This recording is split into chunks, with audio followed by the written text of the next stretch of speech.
महाराज जी, आपके चरणों में कोटि कोटि प्रणाम। महाराज जी, मेरे प्रश्नों के सारे उत्तर तो आप अपने आप ही दे देते हैं। मुझे तो सिर्फ इतना पूछना है कि आपको मेरे और मेरे जैसे जितने भी लोगों का प्रश्न होता है उनका उत्तर और प्रश्न दोनों कैसे पता लग जाता है, क्योंकि सब यही कहते हैं कि हम प्रश्न सोचा और अगले दिन महाराज जी ने हमारे प्रश्न का उत्तर नहीं, इसमें मुख्य बात भगवान की है, जो हमारे भी हृदय में बैठे और आपके भी हृदय में बैठे हुए।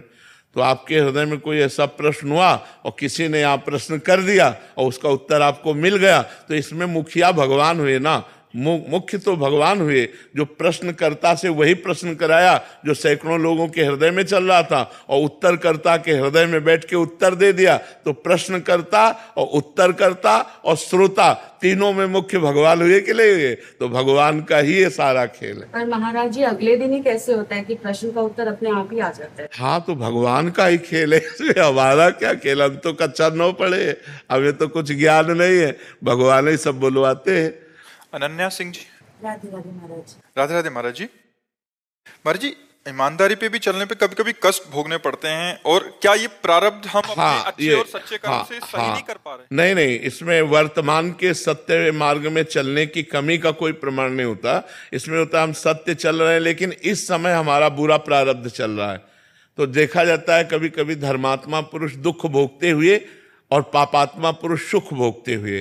तो पापात्मा पुरुष का उस समय पुण्य चल रहा है, तो पुण्य फल से वो सुख भोग रहा है, और वो पाप का फल चल रहा है, इसलिए धर्मयुक्त चलने पर भी उसे दुख भोगना पड़ रहा है। लेकिन विजय धर्मात्मा की होगी, पापात्मा का नाश होगा।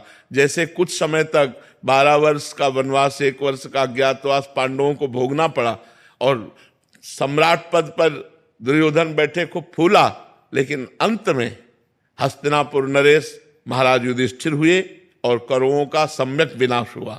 तो पापात्मा पुरुष कभी कभी सुखी देखा जाता है वो अपने पुण्य बल से, और जब उसका पुण्य क्षीण हो जाएगा और वर्तमान का पाप और पुराना पाप जुड़ेगा, तब वो ब्लास्ट हो जाएगा, तब वो नष्ट हो जाएगा।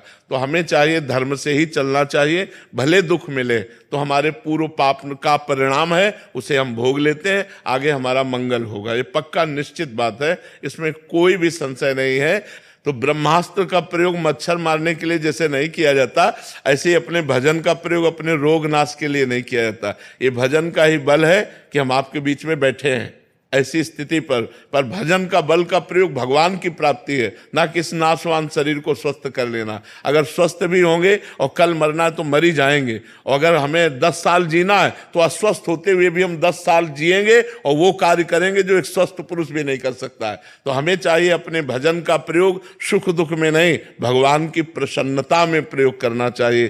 तो भगवान प्रसन्न हो गए तो जा पर कृपा राम की हुई, ता पर कृपा करे सब कोई, सब मंगल हो जाएगा, सब आनंद हो जाएगा।